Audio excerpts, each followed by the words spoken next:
Well, let's get started. I know we just talked for 20 minutes, but I guess introduce yourself to our audience and tell us a little bit about your coaching journey. How did you get to be the head coach at Ave Maria? What were some of the stops along the way, and why do you feel like God called you to coaching?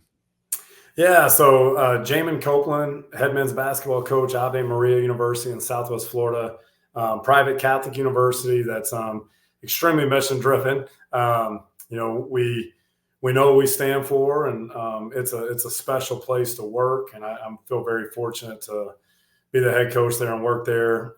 Wanted to be a pro athlete, probably like all of us on here, and realized, in college, like, man, this is probably a pipe dream, not going to happen. So how can I stay involved in the game? I had been so passionate about athletics.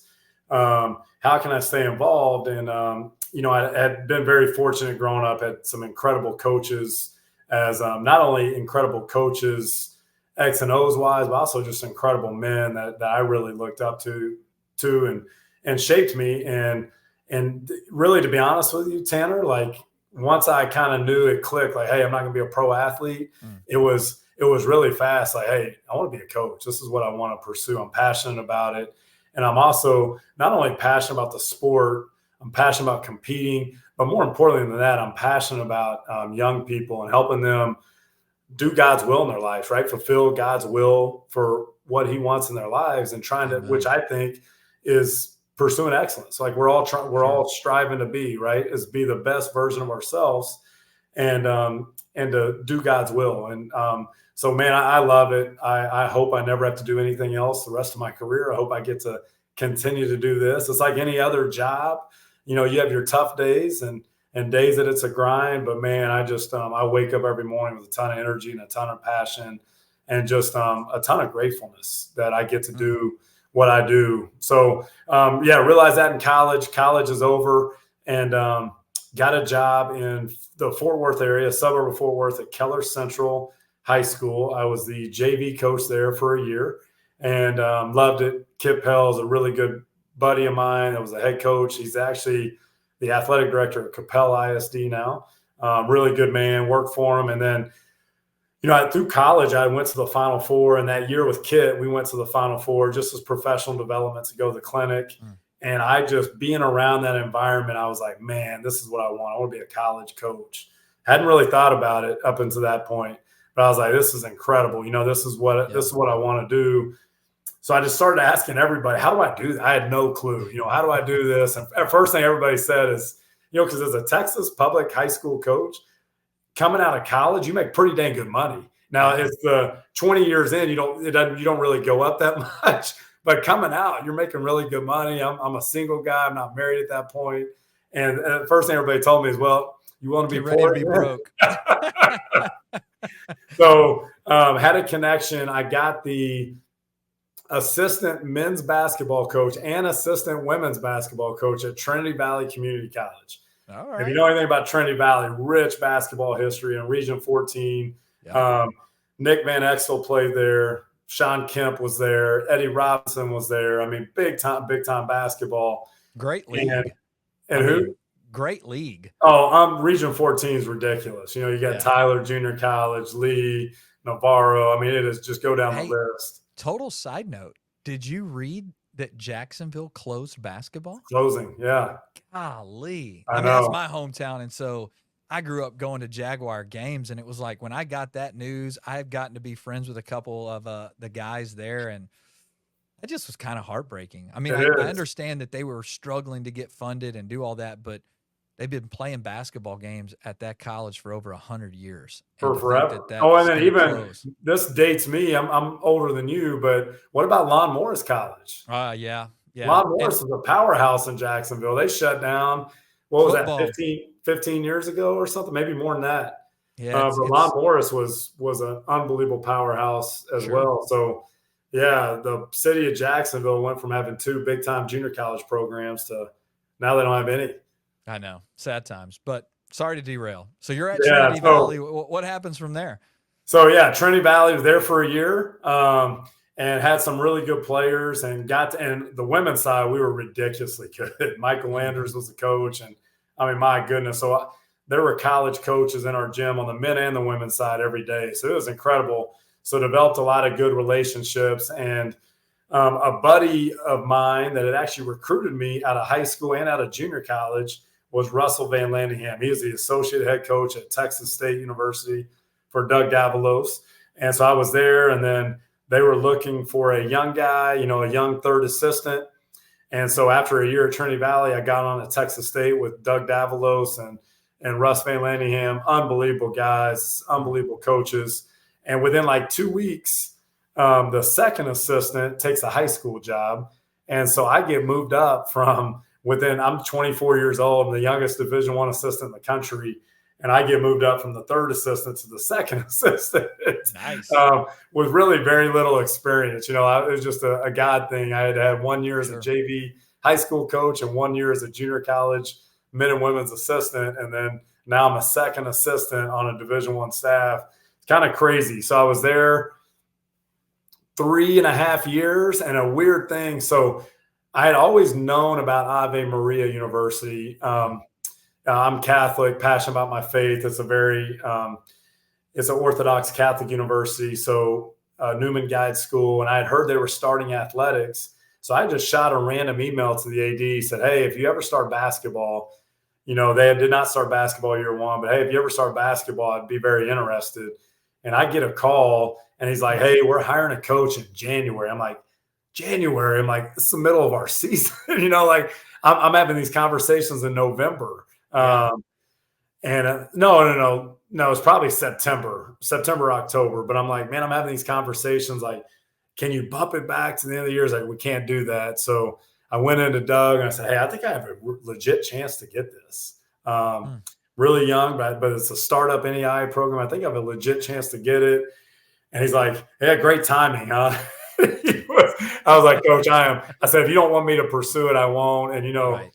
Doug, being the man he is, he just said, this is not good for our program, but it's best for you. So go ahead and pursue that thing. So can we take a pause real quick? Yeah. We're going to get back to you starting at Ave Maria, but I think there's two really important pieces of wisdom right here in your story. And one of them young people are struggling with, and this doesn't, it definitely has to do with a career in coaching, because at the point that I decided to get back into coaching at 30 years old, my wife and I had already had 2 kids. We now have 7 kids. The path of low income passed me a long time ago, and I just couldn't take that risk. And so one of the life lessons that it taught me that I'm trying to pass on, that I think you could speak to, is don't wait. Be willing to pay your dues early.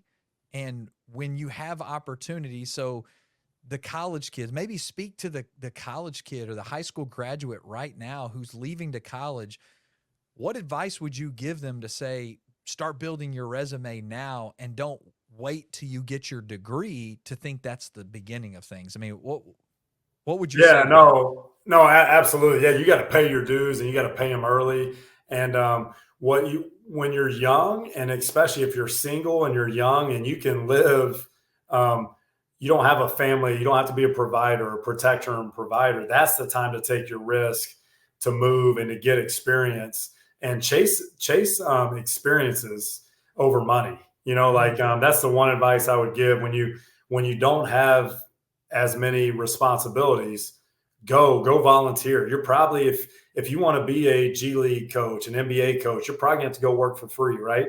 And wipe up sweat, sweep the floors, clip video, not get on the floor, but go do it. Go do it and work at a restaurant on the weekends and sleep on somebody's couch and chase it. If you want to be a college coach, go do that right away. There are not many small colleges in the country that wouldn't take a volunteer. If you called the coach up and said, hey, Jamon, I'm dying to get into college. You don't have to pay me a dime. Can I be an assistant? Yeah. I'm going to say, obviously I'm going to do my background research on you. If you're a good guy, you're loyal, sure, you're a hard worker, you're going to represent the program, the university in a positive manner, I'm going to say absolutely. You can't ever have too many hands. Now at the Division I level, they're not going to do that. They have plenty of help, but if you're at a big college, because I've had some of my former players that wanted to get into coaching. If you're at a big Power 5 college, the Missouris, A&Ms, Texas, you could be a manager. Go be a manager. Absolutely. But when you do it, understand what that looks like. It's a full-time gig, and you're going to be there at 7 in the morning sometimes and maybe not leave till 11 at night while all of your other friends in college are going out and hanging out. But guess what? When they're struggling to find that first job with everybody else in line, you're going to have paid your dues. You're going to have built your network. You're going to have made the connections that can pick up the phone for you. And if you know what God is calling you to, that is a gift. And so 100%. Embrace that and own it from just do it. And I think there's a hesitancy for a lot of young people. They just think, well, I'll get to that later. And then they look up and they're like, I can't do it now. I can't do it. Your opportunity is gone. You're exactly right. Yeah. And as the manager deal, like there are a lot of managers, like how do you separate yourself?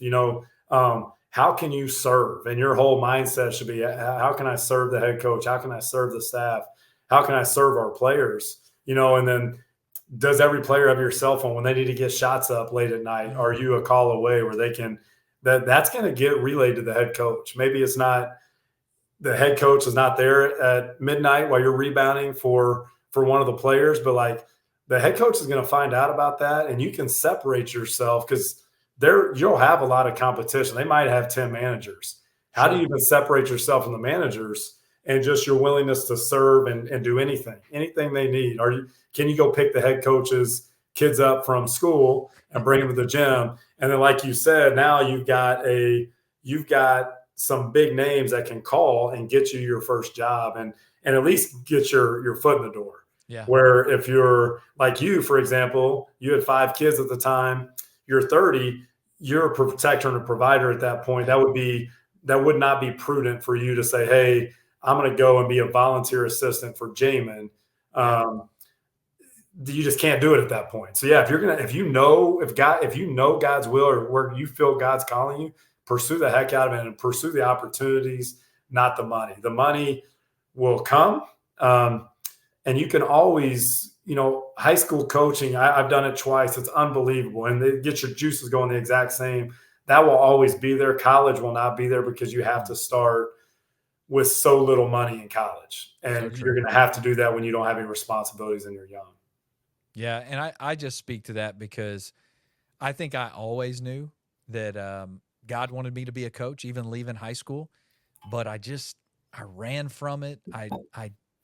I was a knucklehead, and if I could go back and do it all over again, there's not a lot I would change from the standpoint that it led me to my wife. It led me to this amazing life, and I found God in a deeper relationship with him.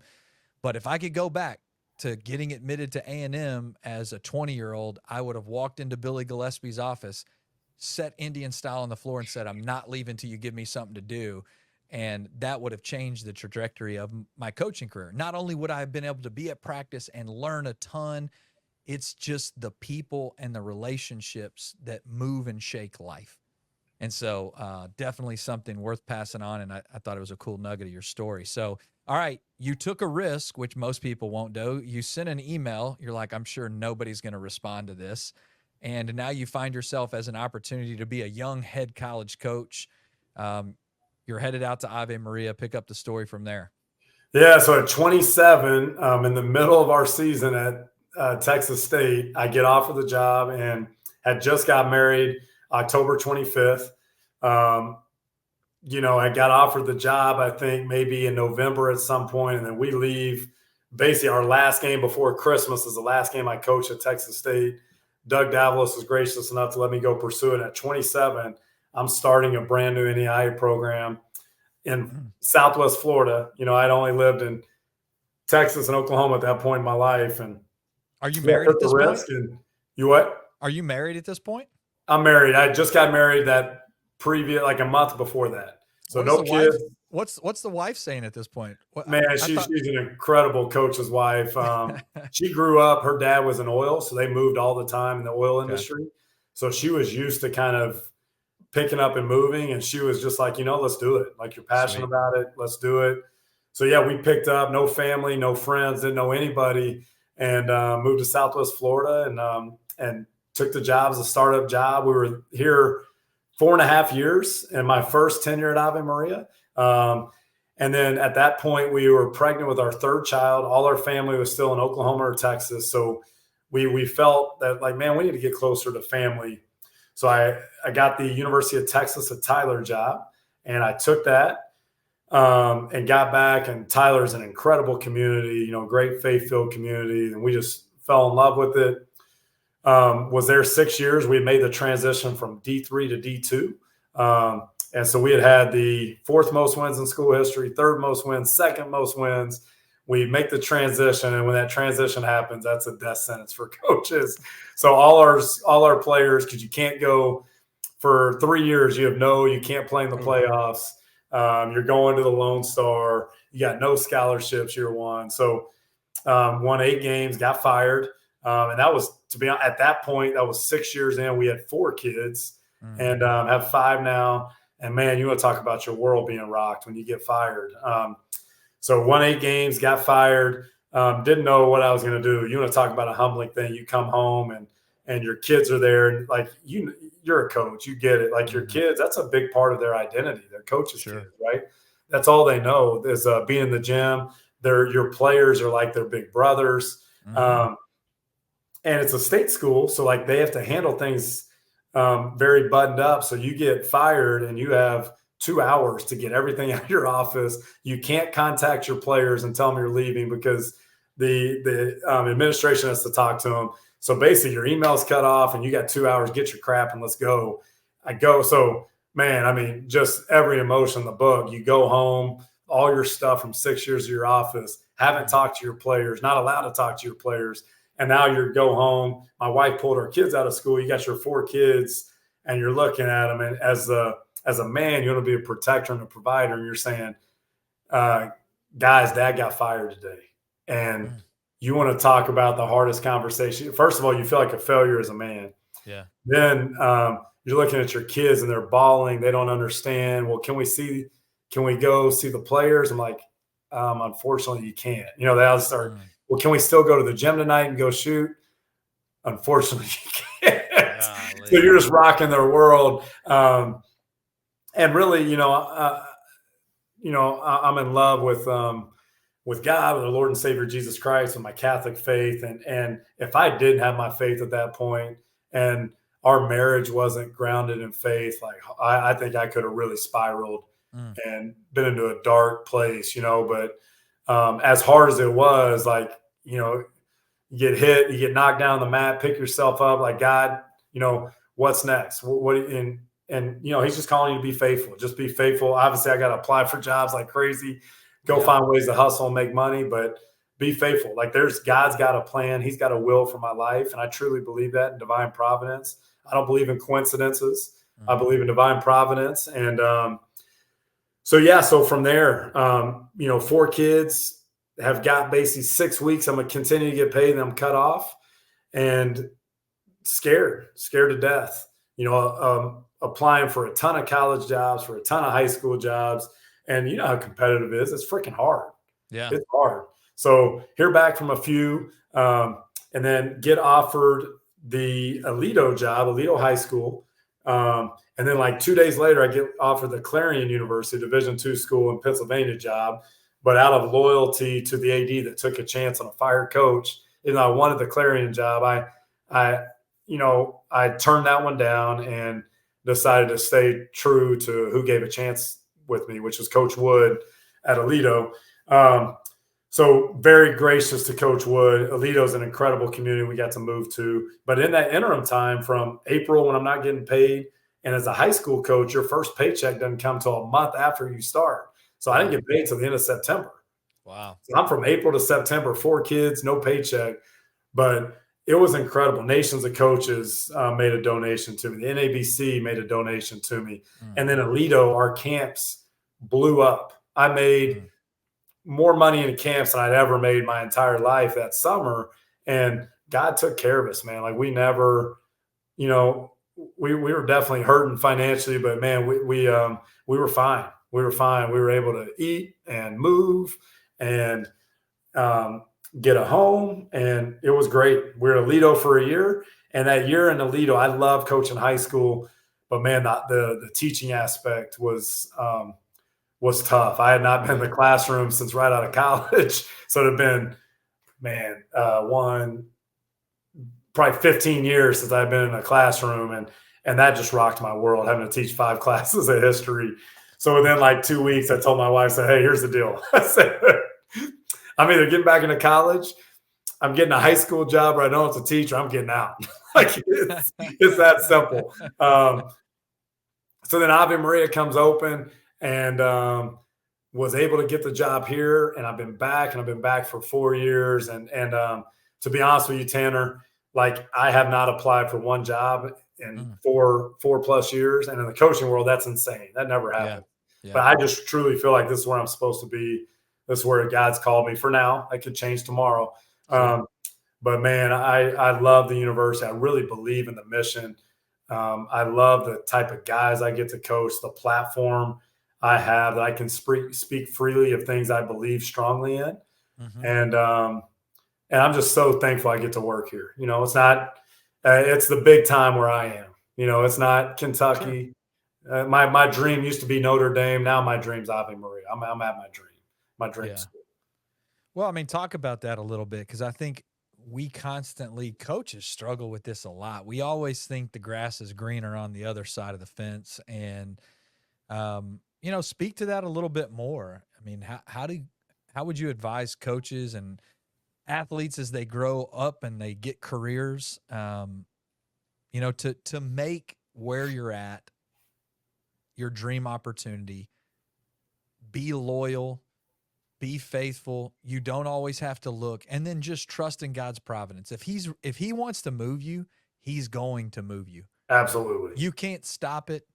You can't do anything. Like if God wants you to do something, he's going to put you in the well like he did Jonah and force you to comply, which he doesn't always operate that way. So, but what I guess finally gave you the peace of, you know what?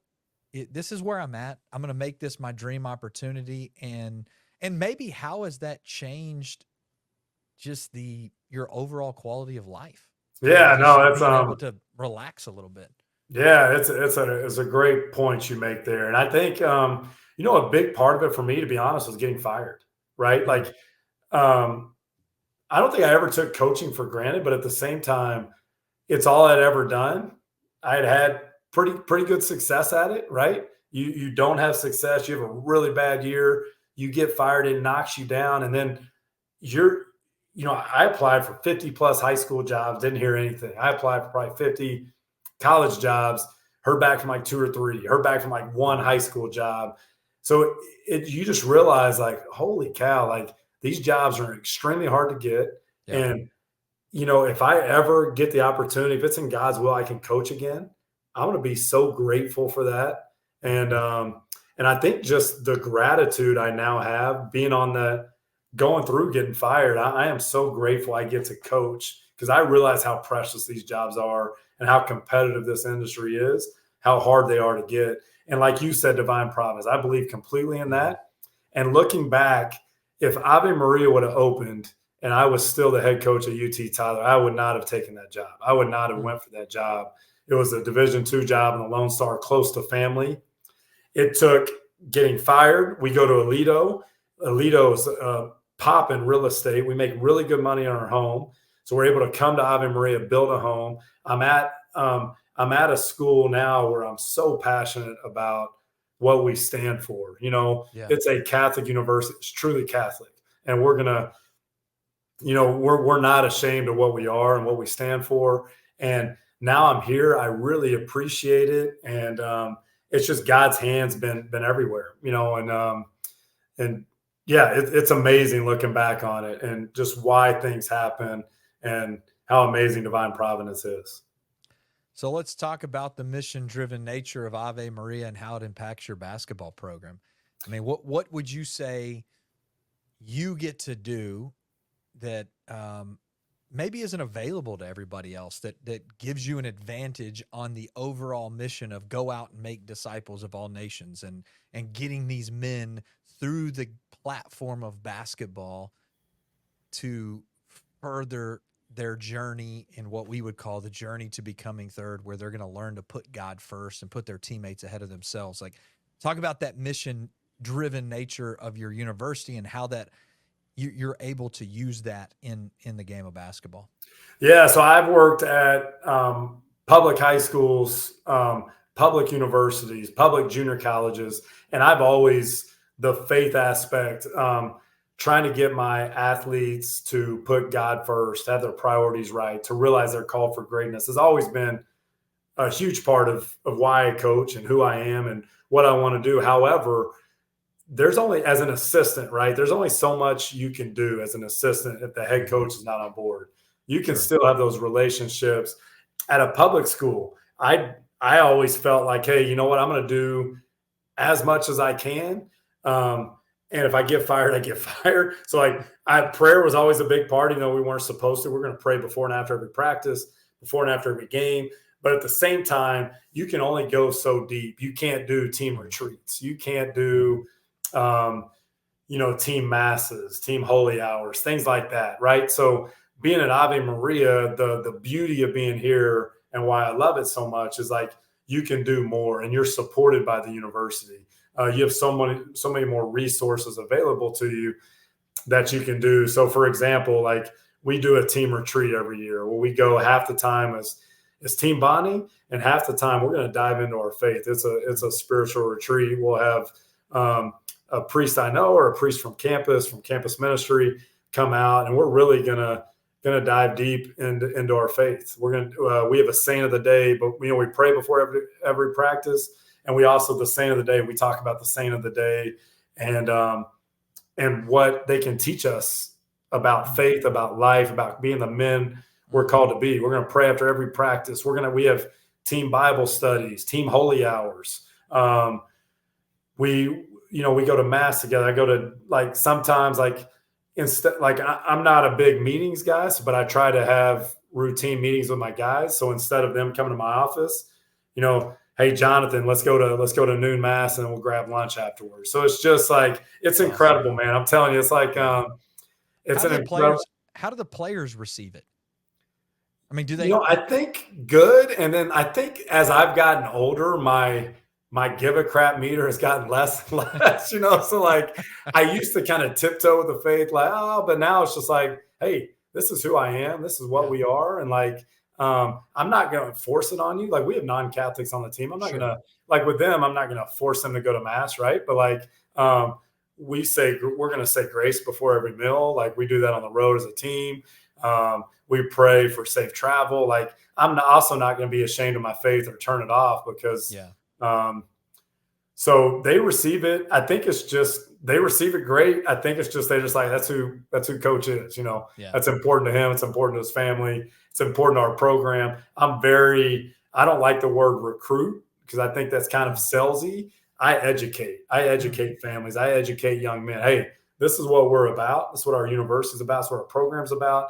We'd love to have you. However, if you don't want to be about what we're about, then this is probably not a great place for you. If you want to go to college and you want to party all through college, that's fine, right? But like, this is not going to be a great fit.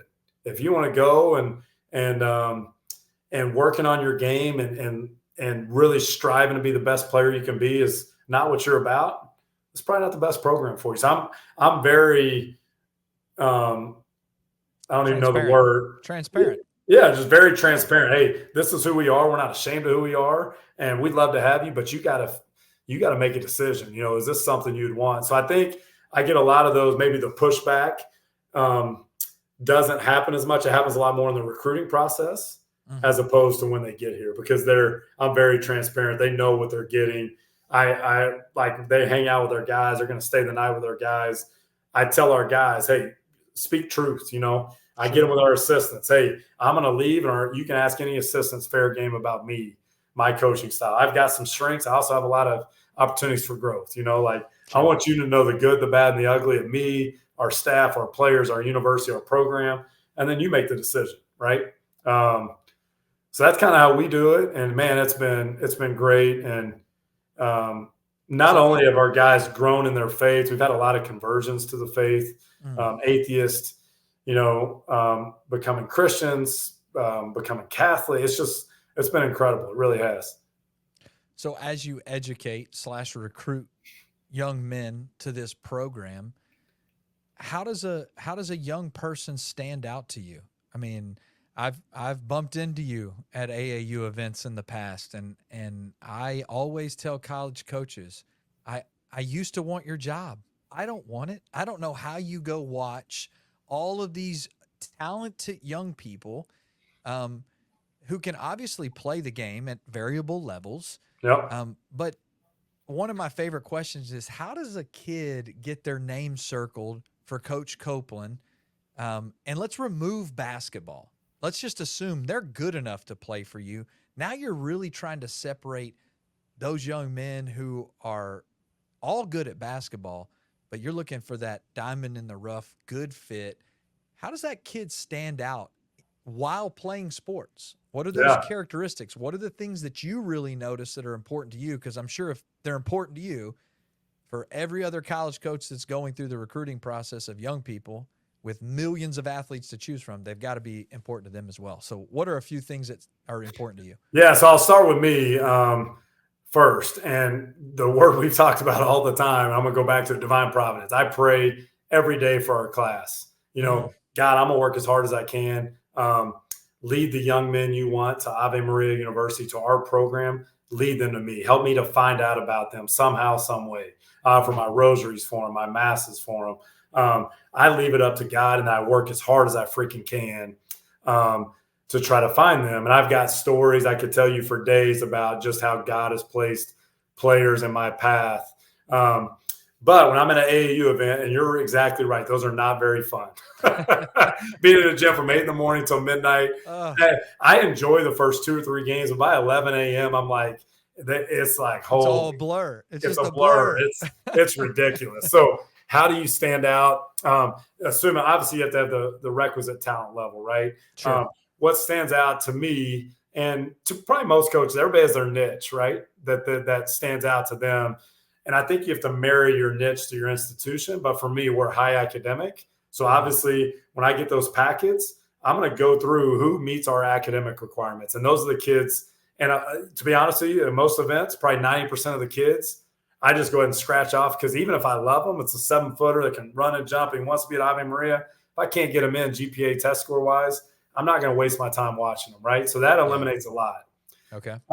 So the academic piece. So I've got to recruit high academic guys. I'm not going to be able to out-athlete most teams, outsize most teams. So we're going to try to out-skill and outsmart, out-intangible, out-develop most programs. That's how we're going to try to be successful and have success. So on that aspect, what stands out to me is, does a guy have a ridiculously high motor? Does he love the game? Is he passionate? You can tell, does he impact winning?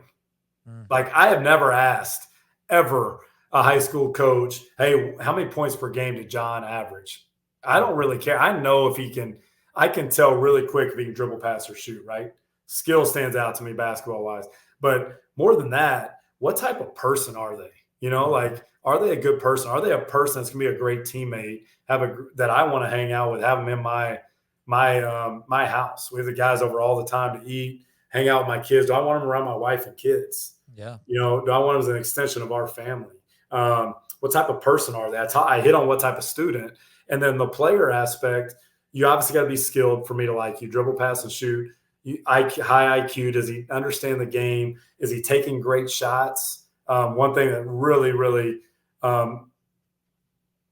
sours me on a player is if they're hunting shots. The way we play, we're gonna give up good for great. We really value shots, unselfish play, making quick decisions. Shoot it, drive it, or move it.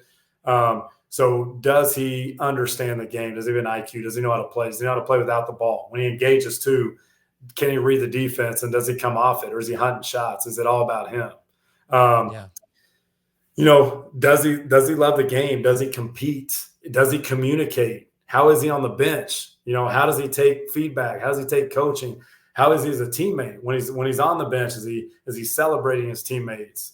All those things that stand out and make you either fall in love with a kid or sour on a kid pretty quick. And yeah, the person, the player, the intangibles, all really, really important. And that's what stands out to me. If I can get a guy that loves it, that's a great teammate, that plays the game the right way, that plays extremely hard, impacts winning, and is skilled, that's the type of guys we're going to recruit, even if they maybe don't look the part, even if they don't move as well as we'd like them to, because that type of guy fits our institution, right? And he's going to fit our program. Okay. Love that. I'm going to shift gears a little bit, because one of the things I think we're struggling with in the high school arena is we have a ton of kids that want to go play college. We all know the facts and the figures don't really change that much. About 3% of all high school students are going to get an opportunity to play at the college level, which means there's 97% of the people that play for high school coaches aren't going to play at the next level. And I think something that I'm seeing is a lot of our families are getting deflated by that. Well, if that's not a reality for me, I should just quit altogether. So could you give them some advice? Or even, I don't want you to take this personally, Ave Maria is a D3 school, right? Yeah. Maybe I'm the kid who I've got the D1 or bust mentality, and I don't get D1, so I just quit sports altogether. When the reality is, your level provides an opportunity for kids to continue to grow, to continue to compete, and is an experience that can be a great impact on their life. So if you exclude the future pros, why are you telling kids to continue to play sports in 2024? Yeah, idle time is the devil's workshop. If sports provides so many avenues to grow in virtue, to grow in holiness, to become a better person, right? God's called us all to be the best version of ourselves we can. And sports, 100%, I wouldn't be doing what I'm doing if I didn't feel like it added value, just like pursuing excellence in music and drama also provides a ton of value and character building and virtue. Pursuing anything and excellence in anything, academics does the same, right? In sports, you're going to learn sacrifice, which you're called to family life. You're in a business. That's a huge part of being a good person, being successful. It's going to require dedication. Dedication is going to help you be successful. It's going to require you being a great teammate, learning to deal with teammates. That's in business and family. All these qualities through sports, the relationships you build. I still remember my high school experiences, my middle school experiences, those friendships I had with teammates. You develop some deep bonds because you go through bus trips together. You go through wins. You go through losses. You got sweat equity. You go through hard times. It's not surface level relationships. You go deep with people. You see them at their best and you see them at their worst. I just and that's the rest of your life. The rest of your life. It is just setting the table for your life. Yeah. I think if I were to tell a young girl, it's going to help you be a better mother. It's going to help you be a better wife. If you are called to work, it's going to help you be a better employee. I'd say the same to young men. You're a better husband, a better father, a better employee, a better boss. Like, why would you not? There are just so many benefits. It is so like the regret you'll have if you don't do it, I think far outweigh the practices and maybe the early morning practices that you're dreading. You don't want to get up at 6 a.m. or whatever that may be. Okay. So one of my final questions then, I agree with you. There's a ton of value in sport. In fact, I think one of the unique differences in sport and almost everything else is the opportunity to teach people how to win and lose. Yep. You can do that in academics and fine arts and other things. But when you think about the simplicity of a volleyball season or a basketball season or a soccer season at the high school level, it's 30 opportunities to teach young people how to win and lose. Well, guess what? every day for the rest of your life, you will win and you will lose.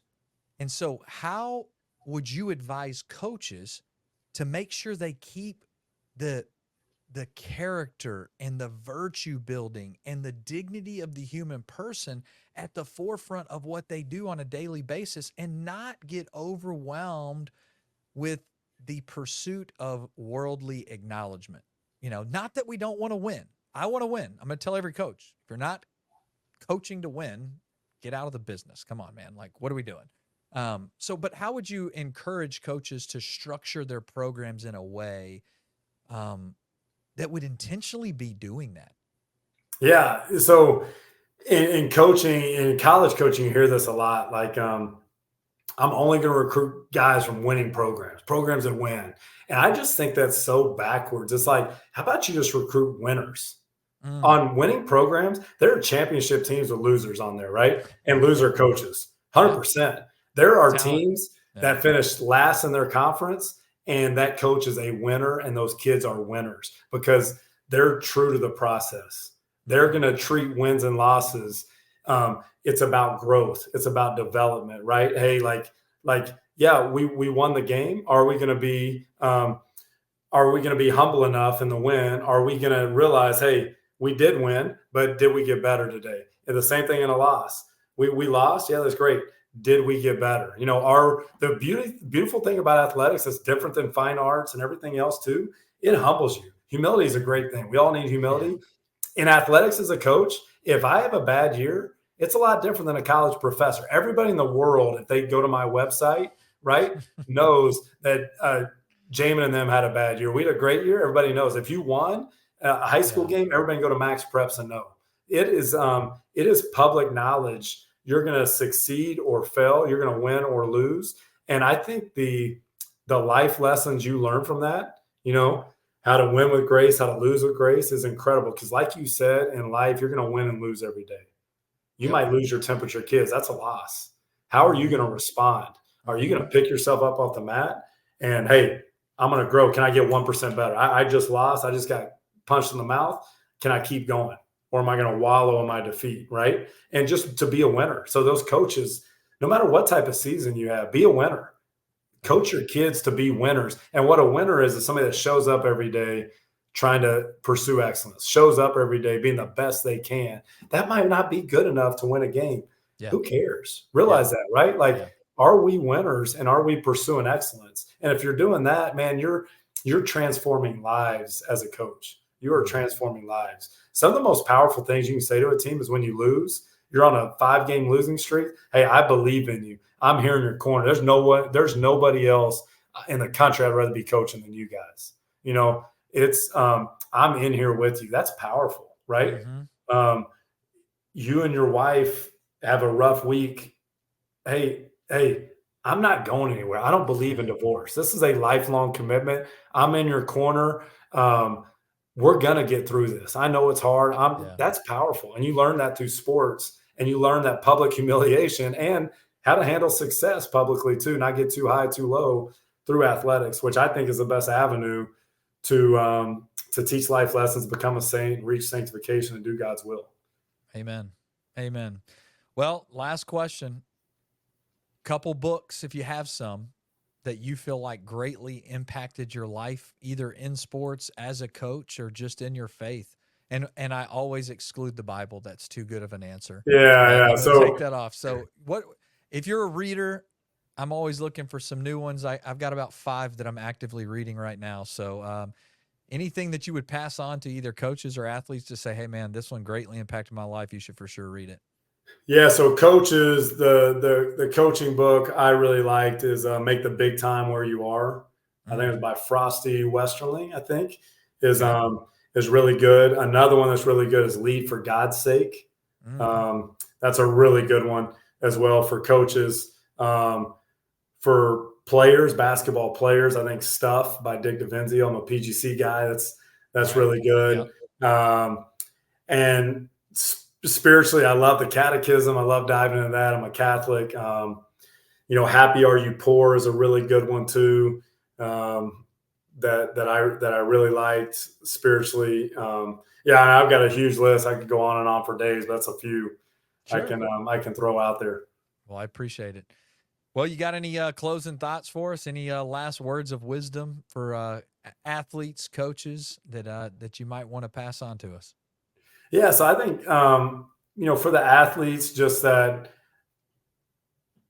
you can just dive. I wish I would have done this more. Is just really dive into being the best teammate you can be. That is such a special quality that will last for your lifetime. Just being learning how to light your teammates up, how to really pour into your teammates. Um, that impacts a team tremendously, and I think it impacts your friendships, your relationships, and you can just transform whatever environment you're in if you'll just serve, make every environment better than you found it, leave it better than you found it, and just try to be the best teammate you can be. I wish I would have. I kind of always knew that, but never maybe was told that as much as I should, or maybe bought into it as much as I should have. Well, Coach, hey man, we appreciate you coming on. Thanks for visiting with us, and make sure if you got anybody else that we need to reach out to and talk about faith and excellence and sports, let us know. And we wish you the best summer that you possibly can have, and good luck in next season. Yeah, you got it. Thanks, Tanner. All right, thanks, Jamon.